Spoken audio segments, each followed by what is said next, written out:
మనం అందరం ఇంట్లో పూజలు చేసుకుంటూ ఉంటాం. చిన్నపిల్లలు ఎస్పెషల్లీ ఉన్నప్పుడు ఏంటంటే ప్రతి తల్లిదండ్రులకు ఒక డౌట్, మన పూజ మధ్యలో వాళ్ళు వాష్రూమ్ అంటారు కదా, మనం వెళ్ళి క్లీన్ చేసుకొని వస్తాం. మళ్ళీ మనం స్నానం చేయాలా, స్నానం చేసిన తర్వాతే దేవుడు పూజ చేసుకోవాలా అన్నది ఉంటుందన్నమాట.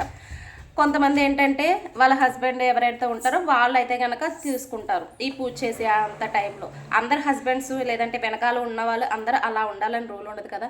మనం పడుకున్నా, పూజ చేసుకున్నా, పని చేసుకున్నా, ఏం చేసుకున్నా మన పిల్లల బాధ్యత పూర్తిగా మందే కాబట్టి మనమే చేసుకోవాలి. అలాగే టాపిక్లోకి వచ్చేస్తే, మనం వాష్ చేసిన తర్వాత పసుపు నీళ్ళు కానీ నార్మల్ నీళ్ళు కానీ చల్లుకుంటే సరిపోతుంది. ఎందుకు అంటే పిల్లలు భగవంతుడి స్వరూపమే కదా, వాళ్ళకి అలాంటి దోషాలు ఏమీ ఉండవు. మనం పూజ చేసేటప్పుడు కాంప్లికేట్ చేసుకోకూడదు, ఎప్పుడు సింప్లిఫై చేసుకొని చేయాలి. అలాగనే శుభ్రం లేకుండా కూడా చేసుకోకూడదు, చక్కగా స్నానం చేయాలి. ఇలాంటివి వచ్చినప్పుడు ఏంటంటే పసుపు నీళ్ళు నార్మల్ నీళ్ళు కొట్టుకోవాలి. ఇప్పుడు మా బుడ్డోడు లేచి డైరెక్ట్గా దేవుడి దగ్గరికి వచ్చేసాడు.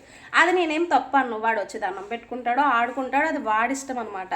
అంతేగాని నువ్వు రావద్దు అని చెప్పి గసిరేమనుకో మనం పూజ చేసిన దానికి ఫలితం ఉండదన్నమాట. అందు గురించి అని చెప్పి ఎవరైనా వాష్రూమ్కి వెళ్ళినప్పుడు చక్కగా తలకు నీళ్ళు చల్లుకోండి అంతే. తలకు స్నానాలు ఏమీ అవసరం లేదు.